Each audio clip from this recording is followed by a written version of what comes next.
नमस्कार साथियों, कैसे हैं आप सभी लोग। आप सभी का स्वागत है आपके अपने YouTube चैनल। मैं अक्षय सर आप सभी के लिए लेकर आया हूं कि कैसे होता है उपराष्ट्रपति का निर्वाचन, और उसी के बारे में हम जानने वाले हैं। रिसेंटली आपने देखा होगा कि अभी उपराष्ट्रपति पद से जगदीश धनखड़ ने रिजाइन दे दिया था, और अब देश में 9 सितंबर को होने वाला है उपराष्ट्रपति का निर्वाचन। और कौन कराता है उपराष्ट्रपति का निर्वाचन, उन सब पर हम जानने वाले हैं। और कैसे होता है उपराष्ट्रपति का निर्वाचन, इस पर भी हम चर्चा करेंगे, क्योंकि इसमें जनता भाग लेती ही नहीं है, जनता वोट देती ही नहीं है। तो बिना जनता के वोट दिए ही उपराष्ट्रपति कैसे बन जाएगा, और कौन बनेगा उपराष्ट्रपति, इन सभी के लिए जुड़े रहें आपके अपने YouTube चैनल पर। आइए शुरू करते हैं इस पे। तो देखिएगा, आप सभी को बता देते हैं कि अभी रिसेंटली ही एनडीए यानी कि बीजेपी पार्टी ने महाराष्ट्र के वर्तमान राज्यपाल, जिनका नाम है सीपी राधाकृष्णन, को भारत में आगामी उपराष्ट्रपति चुनाव के लिए अपना उम्मीदवार घोषित कर दिया गया है।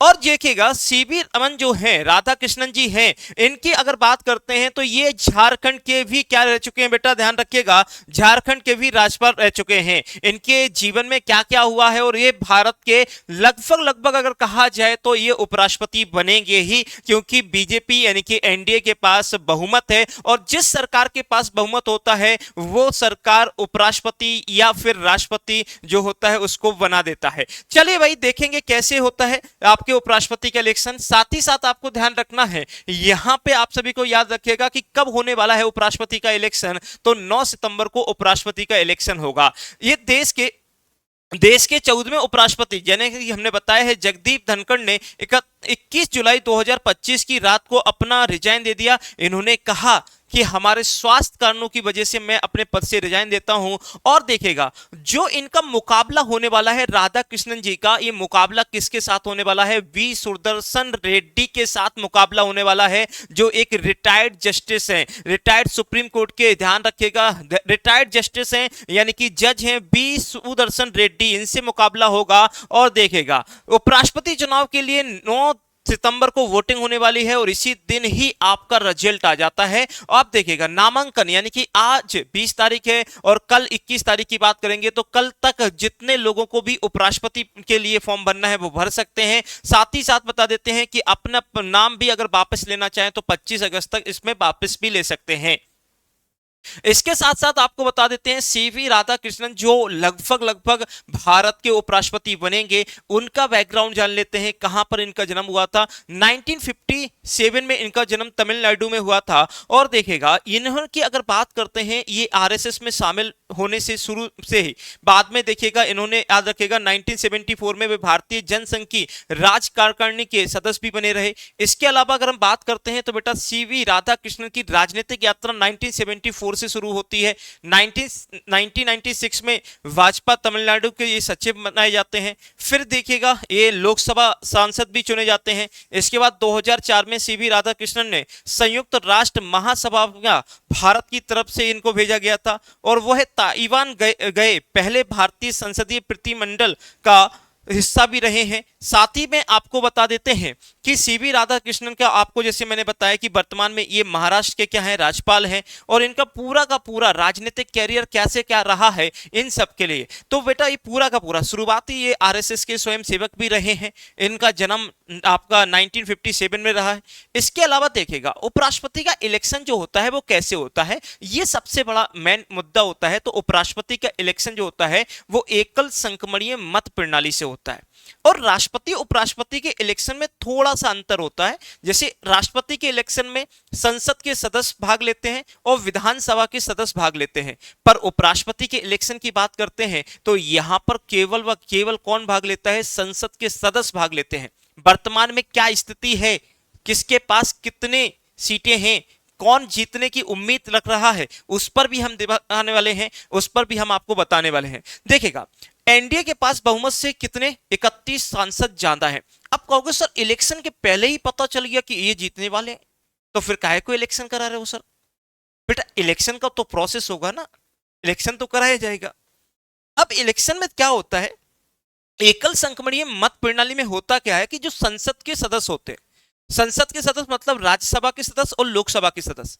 वैसे तो अगर हम देखें, अगर देखते हैं कि राज्यसभा में जैसे टोटल सीटें कितनी होती हैं, 250 होती हैं, और लोकसभा में कितनी होती हैं 550। इन सबको काउंट करेंगे तो 0 0, ये कितना हो गया 7 और 8, ठीक है। बट क्या इतने लोग यहां पर आते हैं? नहीं आते। यहां पर कितनी सीटें भरी जाती हैं 245, और यहां पर कितनी भरी जाती है 543 सीटें भरी जाती हैं।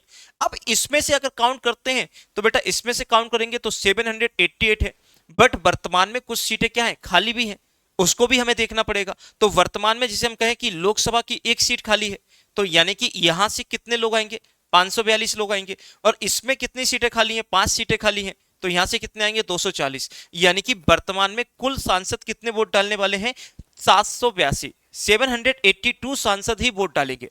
अब यहां पे जब वोटिंग डालते हैं तो एकल संगणकीय मत प्रणाली का मतलब क्या होता है कि सबको रेफरेंस में वोट डालना होता है। जैसे अगर हम बात करते हैं कि एक इस तरह का कागज आपको मिलेगा, उस पर दोनों लोगों के, जो सुदर्शन जी है और सीवी राधाकृष्णन जी है, इनके पूरे के पूरे यहां पे लिखा रहेगा। इस पर आपको क्या करना होता है, जैसे हम मान लेते हैं पहले नंबर पे सीवी राधाकृष्णन जी है, दूसरे नंबर पे क्या लिखे हैं सुदर्शन रेड्डी जी है, उस पर आपको नंबर लिखना होता है कि कौन सा रेफरेंस में देना चाहते हैं, किसको वोट देना चाहते हैं पहले। तो अगर आपने सीवी राधाकृष्णन पर 1 नंबर लिख दिया तो इसका मतलब है कि आपने पहली रेफरेंस किसको दी है सीवी राधाकृष्णन जी को दी, और दूसरे नंबर पे किसको लिख दिया आपने सुदर्शन रेड्डी। मतलब अगर ये नहीं जीतते हैं तो दूसरी हमारी रेफरेंस कौन रहेगी रेड्डी साहब रहेंगे। इस प्रोसेस को ही हम एकल संगणकीय मत प्रणाली कहते हैं। और यहां पे देखिएगा जितने सांसद वोट डालेंगे, यानी कि यहां पे देखिएगा 782 सांसद क्या करने वाले हैं वोट डालने वाले हैं। अब 782 जो सांसद वोट डालेंगे इसको डिवाइड बाय 2 करेंगे। अब इसको डिवाइड बाय 2 जब करेंगे तो ये 3 आएगा, यहां पे अगर बात करते हैं 9 आएगा, और यहां पे कितना आ गया 1 आ जाएगा। अब इसमें क्या कर देते हैं एक और जोड़ देते हैं। तो बेटा याद रखिएगा जिसके पास 392 वोट होंगे या सांसदों के वोट डले होंगे उसको हम क्या कर देंगे विजय घोषित कर देंगे। पर एनडीए के पास अभी बहुमत दल कितना है 422 है। कितना है 422। इसका मतलब साफ दिख रहा है कि एनडीए की तरफ से जिसको भी हमने सीवी राधाकृष्णन जी को खड़ा किया है वो जीतने की क्या हो रही है उम्मीद हो रही है। अब देखिएगा इनके पास भी देखिएगा अगर कहा जाए तो इनके पास सांसद कम है, और जब सांसद कम है तो इनकी तरफ से जो सुदर्शन रेड्डी है इनका बनना अब लग रहा है कि ना के बराबर रहेगा। पर इनके कहने को कुछ नहीं हो सकता, 9 सितंबर तक क्या हो सकता है देश में भाई वो तो अपन को देखना ही पड़ेगा 9 तारीख की। इसके अलावा देखेगा 17वें उपराष्ट्रपति का चुनाव होने वाला है 7 तारीख को अगर नोटिफिकेशन निकला था, 21 को भाई लास्ट डेट रहेगी, और वोटिंग और रिजल्ट एक ही दिन में आ जाता है। इसके अलावा देखिए उपराष्ट्रपति बनने के लिए क्वालिफिकेशन भी जरूरी है। मिनिमम कितनी होती है 35, मिनिमम कितनी होती है बेटा 35 होती है, और राज्यसभा सदस्य बनने की योग्यता रखता है भारत का नागरिक होना चाहिए। इसके अलावा देखेगा राष्ट्रपति की गैर में उपराष्ट्रपति उसका काम संभालता है। बिल्कुल आर्टिकल नंबर 65 में कहा गया है कि यदि राष्ट्रपति नहीं है तो उसकी जगह काम कौन करेगा उपराष्ट्रपति काम करेगा। विपक्ष के उम्मीदवार की बात कर लेते हैं। तो विपक्ष के उम्मीदवार हमने आपको जैसे बताया सुदर्शन रेड्डी है जो 19 अगस्त को उपराष्ट्रपति चुनाव के लिए अपना उम्मीदवार बनाया गया है। और देखिएगा इनका मुकाबला होने वाला है किसके साथ, आपको याद रखना है राधाकृष्णन जी के साथ। ये रिटायर्ड जज हैं बी सुदर्शन रेड्डी हैं, और इनका जन्म 1946 में हुआ था, आंध्र प्रदेश में हुआ है, और इनका भी कानूनी कैरियर रहा है। साथ ही साथ कैसे चुना जाता है उपराष्ट्रपति का वो हमने आपको बता दिया। हाँ एक और बात याद रखिएगा, उपराष्ट्रपति के इलेक्शन में जो राष्ट्रपति के द्वारा 12 सदस्यों को नॉमिनेट किया जाता है वो भी यहां पर क्या करते हैं पार्टिसिपेट करते हैं, इस बात को ध्यान रखना है। इसके अलावा अगर हम बात कर लेते हैं तो ये सारी चीजें हम आपको बता दी हैं, प्राथमिकता में दी जाती है। उपराष्ट्रपति के निर्वाचन की अगर बात कर लेते हैं तो उपराष्ट्रपति की अगर बात करते हैं तो यहाँ पर 63 से बात की जाती है कि भारत में एक उपराष्ट्रपति होगा, आर्टिकल नंबर 63 कहा जाता है। तो ये सारी की सारी चीजें यहाँ पे बताई गई हैं, तो इनको बिल्कुल बेटा। तो ये आपको जानकारी कैसी लगी है जरूर बताइएगा। विनर्स की अगर आपको कोई भी बुक परचेस करनी है तो विनर्स पब्लिकेशन ऐप से आप बुक ले सकते हैं, साथ ही साथ यहाँ से बैच परचेस कर सकते हैं। कोई भी आपको प्रॉब्लम हो रही है तो हेल्पलाइन नंबर है 9009335533। इसके अलावा ऑफलाइन आप इंक्वायरी ले सकते हैं। साथ ही साथ विनर्स ऐप से कैसे कोर्स खरीदना है और कैसे आप बुक्स पब्लिक कर सकते हैं, ले सकते हैं पब्लिकेशन ऐप से, वो आपको सिखाया गया है। तो कैसी लगी आपको जानकारी? इसी प्रकार की जानकारी के लिए जुड़े रहें अपने विनर्स परिवार के साथ। धन्यवाद।